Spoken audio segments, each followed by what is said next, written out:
এক সপ্তাহের মধ্যে দেশে আসছে সেরামের করোনার ভ্যাকসিন। করোনা মোকাবিলায় সাফল্যের দাবি স্বাস্থ্যমন্ত্রীর। আমরা অনেক পদক্ষেপ নিয়েছি এবং সেই সমস্যাগুলো দূর করতে সক্ষম হয়েছি। জনগণের প্রস্তুত থাকতে হবে যে সাইড এফেক্ট হবে না এ কথাটা বলা যাবে না। সাইড এফেক্ট যদি হয়ও সরকার যা যা চিকিৎসা দেওয়া সেটা দিবে। ফাইজার বায়োনটেকের টিকার জন্য আবেদন করেছে সরকার, বাড়ানো হচ্ছে সংরক্ষণ সক্ষমতা। দেখছিলেন প্রধান শিরোনাম। দুপুরের সময় সঙ্গে আছি আমি ওয়াহিদা স্বপ্না। এবার অন্যান্য শীর্ষ সংবাদ। 400 ড্রেজার সাগর থেকে দিন রাত তুলছে মাটি। 4000 শ্রমিক চট্টগ্রামের মিরসরাইয়ে গড়ে তুলছেন নতুন ভূমি। 1 দশকের মধ্যে সারা দেশে হবে 100 ইকোনমিক জোন।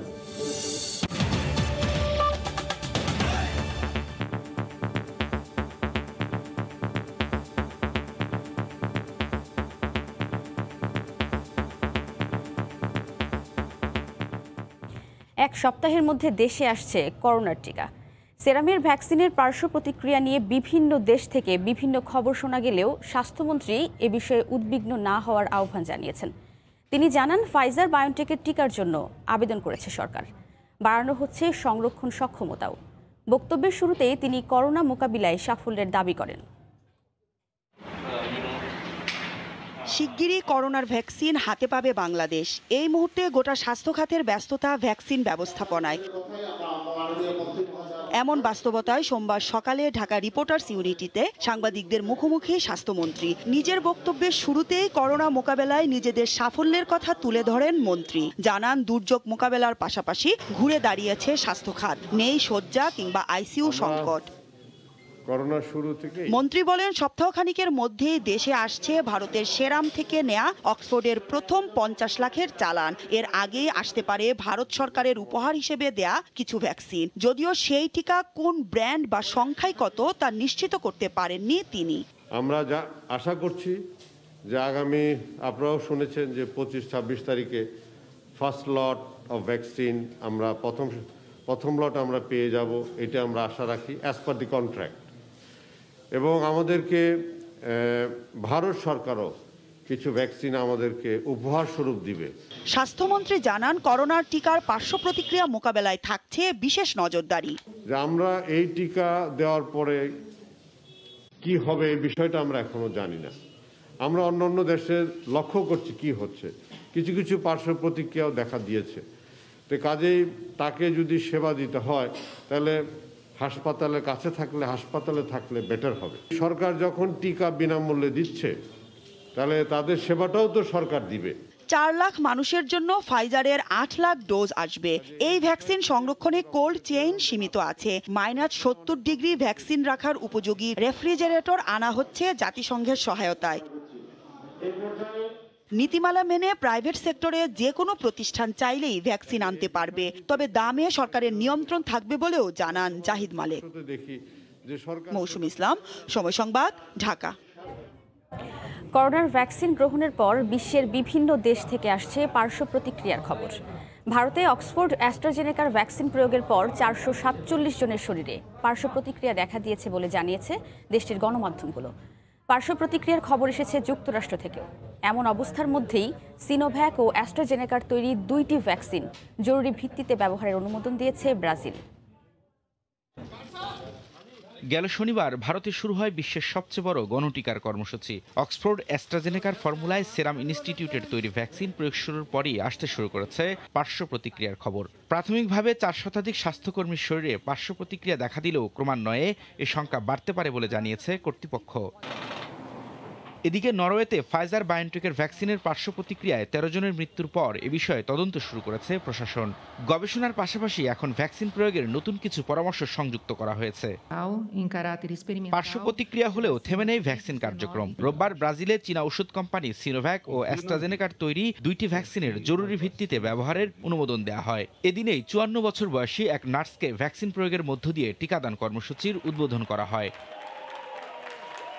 স্পেনে প্রথম ডোজের পর এবার দ্বিতীয় ডোজের ভ্যাকসিন প্রয়োগ শুরু হয়েছে। দেশটির স্বাস্থ্যকর্মীদের মাঝে আগামী 3 সপ্তাহে দ্বিতীয় ডোজের কার্যক্রম শেষ হলে পরবর্তীতে গণহারে প্রয়োগ করা হবে ফাইজার বায়োনটেকের ভ্যাকসিন। রবিউল ইসলাম আওলাদ, সময় সংবাদ। নতুন ধরনের করোনার সংক্রমণ ঠেকাতে ব্রিটেনে আজ থেকে সব ধরনের ভ্রমণে নিষেধাজ্ঞা আরোপ করা হয়েছে। দেশটিতে ভ্রমণের আগে অবশ্যই কোভিড পরীক্ষার নেগেটিভ সনদ দেখাতে হবে। ব্রিটেনে প্রবেশের পর থাকতে হবে 10 দিনের কোয়ারেন্টিনে। লন্ডন থেকে শোয়েব কবিরের রিপোর্ট। করোনার দ্বিতীয় থাবায় বিপর্যস্ত ব্রিটেনের সাথে আগে থেকে অর্ধ শতাধিক দেশ যোগাযোগ বিচ্ছিন্ন করেছে। এবার সোমবার থেকে দেশটিতে সব ধরনের ভ্রমণের নিষেধাজ্ঞা আরোপের ঘোষণা দেন প্রধানমন্ত্রী বরিস জনসন। নতুন এই নিষেধাজ্ঞা কমপক্ষে আগামী 15 ফেব্রুয়ারি পর্যন্ত কার্যকর থাকবে বলেও জানান তিনি। We will also temporarily close all travel corridors. তবে ফ্লাইট কিংবা সীমান্ত যোগাযোগ সম্পূর্ণ বিচ্ছিন্ন না করে ভাইরাসের ভয়াবহতা থেকে ব্রিটেনবাসীকে বাঁচাতে সরকারের এই পদক্ষেপ কতটুকু কার্যকর হবে তা নিয়েও প্রশ্ন উঠেছে। এই মুহূর্তে ইন্ডিয়া, বাংলাদেশ, পাকিস্তান সহ বিশ্বের বিভিন্ন দেশে হাজার হাজার ব্রিটেনবাসী আছেন। হঠাৎ করে এরকম তড়িৎগতিতে একটা সিদ্ধান্ত এইসব বহির্বিশ্বের যেরকম যে ব্রিটেনবাসীরা অবস্থান করছেন তাদেরকে তাদের ফ্যামিলি থেকে বিচ্ছিন্ন করে দেয়া হতো এবং এতে মেন্টাল ওয়েলবিং এবং ফ্যামিলির উপর একটা অ্যাডভার্স ইম্প্যাক্ট এসে পড়তো। নতুন নিয়ম অনুযায়ী সোমবার থেকে যারা যুক্তরাজ্যে যাবেন তাদের 10 দিনের কোয়ারেন্টাইনে থাকতে হবে, যদি না তাদের 5 দিন পর নেগেটিভ রেজাল্ট আসে। করোনার তাণ্ডবে রোগীদের চাপ সামাল দিতে হিমশিম খেতে হচ্ছে ব্রিটেনের স্বাস্থ্য বিভাগকে। প্রতি 30 সেকেন্ডে একজন রোগী করোনা ভাইরাসে আক্রান্ত হয়ে হাসপাতালে ভর্তি হচ্ছেন। শোয়েব কবির, সময় সংবাদ, লন্ডন। এ বিষয়ে বিস্তারিত জানাতে এই মুহূর্তে লন্ডনে আছেন সহকর্মী শোয়েব কবির। সরাসরি যাচ্ছি তার কাছে। শোয়েব, ব্রিটেনের আজ সাপ্তাহিক ছুটির যে দিন সেটি শেষ করে সোমবার যে কর্মব্যস্ত থাকার কথা ছিল সেটি কিন্তু এখন আর নেই, একেবারে নিরাপত্তা। পাশাপাশি আপনাকে আরেকটি বিষয় জানিয়ে রাখা দরকার যে মাত্র 4 ঘন্টা আগ থেকেই যে ব্রিটেনের যে ভ্রমণ নিষেধাজ্ঞা সেটি চালু হয়েছে এবং এর ফলে এখন থেকে কেউ যদি ব্রিটেনে আসতে চায় তবে তাকে 72 ঘন্টা আগে করোনা ভাইরাস যে নেগেটিভ সনদ সেটি নিয়ে অবশ্যই প্রবেশ করতে হবে। পাশাপাশি যদি এটি না থাকে তাহলে 500 পাউন্ড পর্যন্ত জরিমানা করা হবে এবং কি ব্রিটেনে প্রবেশ করার পরে 10 দিনে কোয়ারেন্টাইন থাকতে হবে। তবে 5 দিন পরে যদি সেই কোয়ারেন্টাইন থাকা ব্যক্তি যদি করোনা ভাইরাসের পরীক্ষা করিয়ে যদি নেগেটিভ সনদ অথবা নেগেটিভ পাওয়া যায় তবে তখন তাকে সেই কোয়ারেন্টাইন মুক্ত করা হতে পারে। পাশাপাশি আপনার একটি বিষয় জানিয়ে রাখা দরকার যে কিছুক্ষণ আগে আমরা জানতে পেরেছি যে ব্রিটিশ সরকার যে লন্ডনের বেশ কয়েকটি হাসপাতালে ভ্যাকসিন প্রদান কার্যক্রম হয়তো এই মাসের শেষের দিকে চালু করবেন বলে ঘোষণা দিয়েছেন। তবে যে ব্রিটেনের যে অনবরত যে রোগীদের চাপ, করোনা ভাইরাসে আক্রান্ত হয়ে যে রোগীদের চাপ, এই চাপ সামাল দিতে গিয়ে কিন্তু ব্রিটেনের স্বাস্থ্য বিভাগে হাসপাতাল রয়েছে তাদেরকে হিমশিম খেতে হচ্ছে। প্রতি 30 সেকেন্ডে একজন করে করোনা ভাইরাসে আক্রান্ত হয়ে হাসপাতালে ভর্তি হচ্ছেন। পাশাপাশি অন্যদিকে প্রতি মিনিটে 140 জনকে ভ্যাকসিন প্রদান করা হচ্ছে। তবে এই ভ্যাকসিন প্রদানের যে প্রথম ধাপ যেটি রয়েছে এটি 15 ফেব্রুয়ারি পর্যন্ত প্রথম ধাপ দেওয়া হচ্ছে। এর প্রথম পর্যায়ে যারা 80 বছরের বেশি তারা হয়তো এই ভ্যাকসিনটা পাচ্ছেন। ইতিমধ্যে সরকার আমাদেরকে বলেছেন যে প্রায় অর্ধেকেরও বেশি 80 বছরের বয়সী যারা পেয়েছেন তারা ভ্যাকসিন পেয়েছেন। ইতিমধ্যে যাদের বয়স 80 থেকে 70 বছর তাদেরকে এই ভ্যাকসিনের তালিকার ভ্যাকসিন নেওয়ার জন্য তাদেরকে আমন্ত্রণ জানানো হয়েছে। তবে এই যে ভ্যাকসিন যে প্রক্রিয়া, এই প্রক্রিয়া পুরোপুরি শেষ হতে হয়তো সেপ্টেম্বর পর্যন্ত লেগে যেতে পারে। আরেকটি বিষয় যেটি বেশ ভাবিয়ে তুলেছে যে পূর্ব লন্ডনে বাংলাদেশের অধ্যুষিত যে টাওয়ার হ্যামলেটস এলাকা রয়েছেন যেখানে বাংলাদেশিদের বসবাস, এখানে কিন্তু এই করোনা ভাইরাসের সংক্রমণ এবং মৃত্যুর হার কিন্তু অনেক বেশি। এই মৃত্যুর যে স্রোতে, এই স্রোতে কিন্তু বিপুল সংখ্যক বাংলাদেশিও রয়েছেন, আর তা কিন্তু পুরো বাংলাদেশি কমিউনিটিতে এক ধরনের শোকের ছায়া নেমে এসেছে। এখন দেখার বিষয় যে ব্রিটিশ সরকারের যে কার্যকরী যেসব পদক্ষেপ নিচ্ছেন, যে কঠোর পদক্ষেপ নিচ্ছেন, এইসব পদক্ষেপের মাধ্যমে যে করোনা ভাইরাসের যে ভয়াল থাবা, এই যে ভয়াল ঢেউ কিংবা থাবা এবং আগ্রাসন এটি কখন এবং কবে থামাতে পারে। এই ছিল করোনা ভাইরাস নিয়ে যুক্তরাজ্য থেকে সবশেষ। করোনা পরিস্থিতির খবর জানাতে লন্ডন থেকে সরাসরি যুক্ত ছিলেন রিপোর্টার শোয়েব কবির। শৈত্যপ্রবাহ কেটে কুয়াশা ও হিম বাতাসে বেড়েছে শীতের তীব্রতা। গরম কাপড়ের অভাবে দুর্ভোগে পড়েছেন হতদরিদ্র মানুষ। তাপমাত্রা বাড়লেও পুরো ফেব্রুয়ারি জুড়েই তীব্র শীত অব্যাহত থাকবে বলে জানিয়েছে আবহাওয়া অফিস। রাকিবুল হাসানের রিপোর্ট। ভোরের শিশির ভেজা কুয়াশা মারিয়ে কাজের সন্ধানে ছুটেছেন নগরীর ভদ্রা বস্তির আব্দুস সালাম। শীতের তীব্রতা মুষড়ে দিয়েছে তাকে। শীতে কষ্ট পাচ্ছি আর বেড়াই সব কিছু করি, ঠিক কথা খাইতে পারি না, ঠিক মতো কিছু করতে পারি। দৈনন্দিন কাজে নেমে এসেছে স্থবিরতা, তাতে দিশেহারা খেটে খাওয়া মানুষ। গরম কাপড়ের অভাবে এক টুকরো উষ্ণতার খোঁজে ব্যাকুল তারা। শীতের জন্য মানুষ কাজ পাচ্ছে না, খেটে খাওয়া মানুষ চুপচাপ আছে বসে। কি করি, হাত পাম্প বার করবো, খুবই কষ্ট হয়েছে। ঠান্ডা দিন, কাপড় চোপড় নাই, খাওয়া দাওয়ার কষ্ট।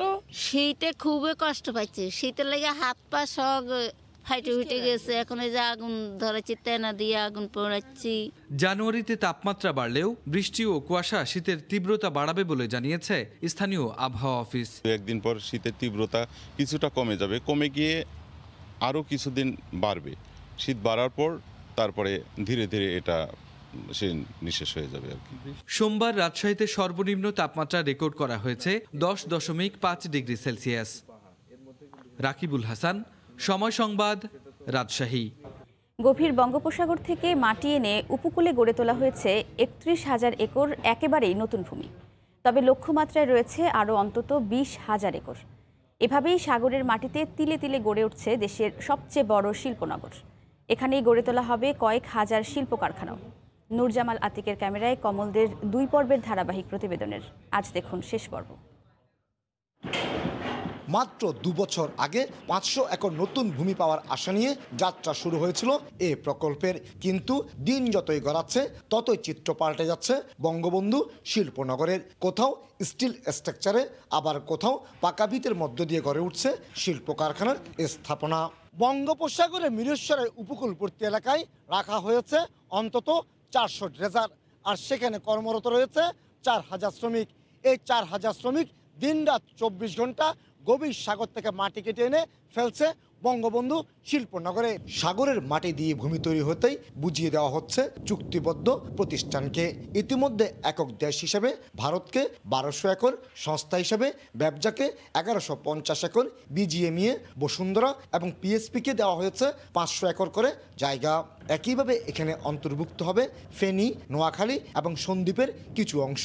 এই জোনগুলোকেও আপনার দ্বিতীয় ফেজে বঙ্গবন্ধু শেখ মুজিব শিল্পনগরে অন্তর্ভুক্ত করতে চায়, যাতে ভবিষ্যতে এটা একটা U shaped sea front zone হবে। ড্রেজারের মাধ্যমে সাগর থেকে আনা মাটি সমান করা হচ্ছে, আবার সেই মাটি সমান করতে কাজ করছে শত শত সাধারণ ট্রাক, ড্রাম ট্রাক এবং বুলডোজারের মতো ভারী ভারী যন্ত্রপাতি। ডেভেলপমেন্টটা হচ্ছে ইনফ্রাস্ট্রাকচার এবং আদার্স ফ্যাসিলিটিসগুলো, পাওয়ার প্ল্যান্ট, রোড ইনফ্রাস্ট্রাকচার সরকারিভাবে, এবং এনকারেজ করা হচ্ছে ফরেন ইনভেস্টমেন্টের জন্য। আমরা কয়েল ফর্মে এইচআর কয়েল নিয়ে আসবো। এইচআর কয়েল এসে আমাদের এগুলো ফ্ল্যাট করে কাস্টমাইজ করে যার যা রিকোয়ারমেন্ট, বিভিন্ন শেপ, বিভিন্ন সাইজ, ওই আমরা মার্কেটিং করব। আগামী 7 থেকে 8 বছরের মধ্যে 100টি ইকোনমিক জোন প্রতিষ্ঠার পরিকল্পনা রয়েছে সরকারের। প্রথম পর্যায়ে 11টি ইকোনমিক জোন 2023 সালে উৎপাদনে যাবে। দ্বিতীয় পর্যায়ে 2030 সালে 28টি এবং 2041 সালে সবগুলি ইকোনমিক জোনকে উৎপাদনে নেওয়ার পরিকল্পনা রয়েছে। কমল দে, সময় সংবাদ, চট্টগ্রাম। কথা ছিল প্রতি সপ্তাহে মিয়ানমারে ফিরে যাবে 1,500 রোহিঙ্গা। সেই হিসেবে চুক্তির 2 বছরের মধ্যে ফিরে যাবে সবাই, কিন্তু 3 বছর পর ফেরেননি কেউই। এ অবস্থায় নতুন করে করণীয় ঠিক করতে আগামীকাল ভার্চুয়ালি বসছে ত্রিপক্ষীয় বৈঠক। চীনের মধ্যস্থতায় বাংলাদেশ ও মিয়ানমারের মধ্যে এ বৈঠক নিয়ে আশাবাদী কূটনীতিক বিশ্লেষকরা মনে করছেন আগামী বর্ষার আগেই শুরু করতে হবে প্রত্যাবর্তন। এহসান জুয়েলের রিপোর্ট। 2017 সালের আগস্টে রোহিঙ্গাদের অনুপ্রবেশ শুরুর 3 মাসের মাথায় মিয়ানমারের রাজধানী নাইপিদোতে হয় 2 দেশের চুক্তি। সেই অনুযায়ী 2018 সালের জানুয়ারি মাস থেকে শুরু হওয়ার কথা রোহিঙ্গাদের ফিরে যাওয়া। কাগজপত্র যাচাই শেষে ওই বছরের 15 নভেম্বর এবং 2019 সালের 22 আগস্ট 2 দফা আনুষ্ঠানিক ঘোষণার পরও শুরু হয়নি রোহিঙ্গাদের ফেরত পাঠানো। এখন পর্যন্ত 6 দফায় মিয়ানমারের কাছে 8,35,000 রোহিঙ্গার তালিকা দিয়েছে বাংলাদেশ। এর মধ্যে যাচাই বাছাই করে 46,000 রোহিঙ্গার তালিকা ফেরত পাঠালেও সে তালিকায় এক পরিবারের একজন আছেন তো অন্যজন নেই। এ অবস্থায় মঙ্গলবার অনুষ্ঠেয় বাংলাদেশ ও মিয়ানমারের বৈঠকে মধ্যস্থতা করছে চীন। মিটিংয়ে যদি দেখা যায় যে না, এটা গতানুগতিক আগের মতনই হয়েছে, তখন স্বাভাবিকভাবে আমি মনে করি আন্তর্জাতিক পর্যায়ে মিয়ানমারের উপর তো প্রেশার বাড়বেই, তার সাথে চীনের উপরেও প্রেশারটা বাড়বে। সেটা চীন কেন নিতে চাইবে? তো সেই জায়গায় আমার মনে দৃষ্টি দেখা দরকার যে আসলেই বড় ধরনের কোনো পরিবর্তন আসছে কিনা। চীন যদি এই রোডম্যাপে অংশীদার হয় যে আগামী সময় নেই, যে 3 বছরের মধ্যে এই 8 লাখ লোককে ফেরত নেওয়া হবে, এইভাবে শুরু হবে অমুক সময়, তারপরে এই পর্যায়ে প্রতিদিন এইরকম লোক যাবে এবং 8 লাখ লোক এতদিনে চলে যাবে, এটা অনেক বেশি গুরুত্বপূর্ণ। বিশ্লেষকদের মতে মিয়ানমারকে কতটুকু রাজি করানো যায় তার অনেকটাই নির্ভর করে দেশটির উপর চীন কতটা চাপ তৈরি করে। বাস্তবতা হলো এখন পর্যন্ত রাখাইনে পরিবেশ তৈরিতে ব্যর্থ হয়েছে মিয়ানমার। এই অবস্থায় রোহিঙ্গাদের একটি দলকে রাখাইন পরিদর্শনের ব্যবস্থা করতে নাইপিদোকে প্রস্তাব দেবে ঢাকা। এর ফলে রোহিঙ্গাদের মধ্যে প্রত্যাবাসনের ব্যাপারে আত্মবিশ্বাস তৈরি হবে বলে আশাবাদী বাংলাদেশ। এহসান জুয়েল, সময় সংবাদ, ঢাকা। রাজধানীর বসুন্ধরা শপিং মলে ভোক্তা অধিকার সংরক্ষণ অধিদপ্তর অভিযান পরিচালনা করছে। এই মুহূর্তে সেখানে আছেন রিপোর্টার সালাউদ্দিন সুমন। সরাসরি যাচ্ছি তার কাছে। সুমন,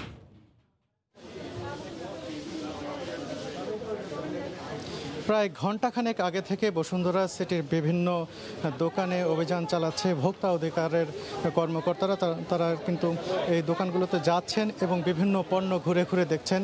শুরুতে তারা মোস্তফা মার্টে গিয়েছিলেন, এখন থেকে প্রায় আধা ঘন্টা আগে। সেখানে আমরা জেনেছি যে প্রায় 1 লাখ টাকার মতো জরিমানা করা হয়েছে। আর পাশাপাশি এখন কিন্তু তারা অভিযান চালাচ্ছেন এখানকার একটি যে বসুন্ধরা সিটির যে নিচতলায় যে মোবাইল মার্কেট রয়েছে, সেই মোবাইল মার্কেটে অভিযান চালাচ্ছেন তারা। আমরা এখানে যিনি রয়েছেন এই ভোক্তা অধিকারের যে কর্মকর্তা উপপরিচালক, তিনি এই অভিযানের নেতৃত্বে রয়েছেন, মঞ্জুর মোহাম্মদ শাহরিয়ার। তিনি তার সঙ্গে আমরা হয়তো কথা বলবো কিছুক্ষণের মধ্যে। দেখতে পাচ্ছেন যে তিনি এখানকার একটি মোবাইলের দোকানের শোরুমের সামনে দাঁড়িয়ে রয়েছেন। আমরা তার সঙ্গে একটু কথা বলি, দেখি যে আপনারা তো কতক্ষণ ধরে এই অভিযান চালাচ্ছেন, এখানে কোন কোন দোকানে গিয়েছেন, কি ধরনের স্টেপ নিয়েছেন, কেমন কি দেখেছেন দোকানগুলোতে ভোক্তারা যেটি আশা করে সেরকম কিছু রাখা হয়েছে কিনা, বা এখানে অন্যরকম কিছু পেয়েছেন কিনা? ধন্যবাদ। আমরা জাতীয় ভোক্তা অধিদপ্তরের মহাপরিচালক মহোদয়ের নির্দেশনায় এসেছি আজকে।